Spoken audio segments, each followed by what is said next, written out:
Veg লাভার বা non veg লাভার প্রত্যেকেরই কিন্তু এই রেসিপিটা ভীষণ পছন্দ হবে। প্রত্যেকেই কিন্তু একদম থালা পরিষ্কার করে চেটে পুটে খেয়ে নেবে। আর রেসিপিটা শুধু টেস্টি না, এটা খুব হেলদিও বটে। অনেকে হয়তো এটা গেসও করে ফেলেছো। হ্যালো এভরিওয়ান, আমি রেমা আর আমার নতুন একটি রেসিপি ব্লগে তোমাদের অনেক অনেক ওয়েলকাম। তো এখানে দেখতেই পাচ্ছ এগুলো হলো বেবিকর্ন। হ্যাঁ, আজকে আমি তোমাদের সাথে ক্রিসপি চিলি বেবিকর্ন রেসিপিটা শেয়ার করব। তো একটা অনলাইন গ্রসারি শপ থেকে আমি এই বেবিকর্নগুলোকে কিনি। তো তারপর এগুলোকে আমি আমার একটা যেরকম একটা সাইজ যার যেরকম পছন্দ সেই শেপে এগুলোকে আমি কেটে নিই। তোমরা একটু বড়ও রাখতে পারো, ছোটও রাখতে পারো। তারপর একটি প্যানে আমি গরম জল বসিয়ে তার মধ্যে একটু নুন দিই এবং জলটা যখন বয়েলিং পয়েন্টে পৌঁছাবে তখন আমি এই বেবিকর্নগুলোকে দিয়ে দেবো। মনে রাখতে হবে যেটা যেন ওভার কুকড বা ওভার বয়েল না হয়ে যায়। এটা একটা ব্লাঞ্চ মোডে আসলেই এটাকে নামিয়ে দিতে হবে। তো তারপর এটাকে ভালো করে ধুয়ে টেম্পারেচারটাকে আমি লক করে দেবো, কারণ গরমের পরে ঠান্ডা জল দিলে টেম্পারেচারটা লক হয়ে যায়। তো তারপর এর মধ্যে ম্যারিনেশনের পালা। ম্যারিনেশনটা খুবই সিম্পল। তো এখানে প্রথমে নুন দিয়েছি, একটুখানি আদা বাটা দিয়েছি। তো এইখানে একটা টুইস্ট, এটা আমি এখানে সিজওয়ান চাটনিটা ইউজ করছি। তোমরা এটা পারলে স্কিপ করতে পারো, একটু রসুন কুচি দিয়ে দিতে পারো। সিজওয়ান চাটনিটা দিলে একটা টেস্টটা বেশি এনহ্যান্স হয়ে যায়। আর ঝাল হিসাবে আমি এখানে গোলমরিচের গুঁড়ো বা পেপার পাউডার যেটাকে বলে সেটা আমি এখানে দিয়েছি। আর কোটিংয়ের জন্য আমি এখানে দিয়েছি কর্নফ্লাওয়ার। তবে এখানে কর্নফ্লাওয়ারটা প্রথমে আমি 2 টিস্পুন দিয়ে একটুখানি মাখিয়ে কিছুক্ষণ রেখে দিয়েছিলাম।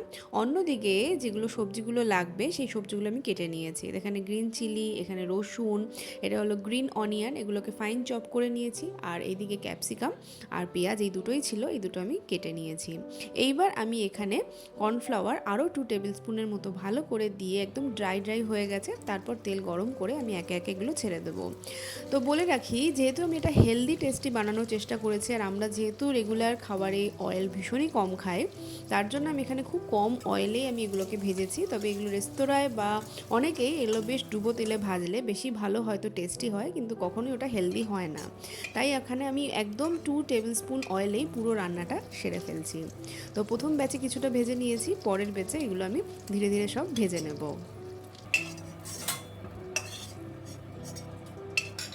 বেবিকর্নগুলো ভাজা হয়ে যাওয়ার পরেই যে একটুখানি তেল পড়ে রয়েছে 1 টিস্পুনের মতো, সেই তেলের মধ্যেই আমি এখানে ক্যাপসিকাম আর অনিয়নটা দিয়ে দেবো। তারপর সেটা একটু নাড়াচাড়া করে ওখানে চপ করে রাখা গার্লিক আর গ্রিন চিলি দিয়ে হাই হিটে একটু নাড়াচাড়া করব।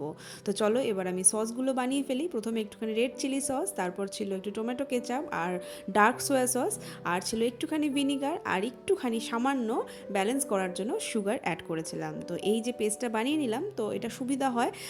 আর হাই হিটে পুরোটা অ্যাড করে একটুখানি ভালো করে নাড়াচাড়া করে আমি ওই বাটি ধোয়া জলটা এখানে আমি দিয়ে দেবো। তো যেহেতু আমি এখানে রুটি বা ফ্রাইড রাইসের সাথে শেয়ার করব, তাই এখানে ড্রাই চিলি বেবিকর্ন করছি না, আমি একটুখানি গ্রেভি রাখছি, তাই আমি এখানে জলের একটু ইউজ করছি। তোমরা যদি এটা একদম পুরো ড্রাই রাখতে চাও জলের ইউজ করো না, সসগুলো দিয়ে একটু নাড়াচাড়া করে নামিয়ে দিলেই তোমাদের dry crispy chilli baby corn ready হয়ে যাবে। তো এখানে একটুখানি ফুটে আসলে তারপর আমি এখানে একটুখানি কর্নফ্লাওয়ারের স্লারি ইউজ করছি, যাতে খুব সুন্দর একটা মাখা মাখা গ্রেভি হয়। তারপর আমি এখানে গ্যাস অফ করে দেবো। তো এবার আমি অ্যাড করছি একটুখানি হানি অ্যাড করলে খুব সুন্দর একটা মিষ্টত্ব আসে আর একটা গ্লজি ফিনিশও হয় রান্নায়। তারপর আমি এখানে গ্রিন অনিয়ন যেটা চপ করে রেখেছিলাম সেটা দেবো। আর আমার কাছে একটুখানি সাদা তিল ছিল, আর এটা এই ধরনের চাইনিজ রান্নায় একটু সাদা তিল ইউজ করলে বেশ ভালো লাগে। তোমরা না থাকলে তোমরা এটা এড়িয়ে যেতে পারো।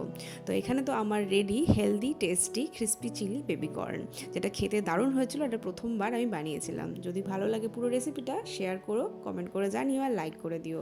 সবাই খুব ভালো থাকবেন, সুস্থ থাকবেন। Thank you for watching. এখানেই বলবো টাটা।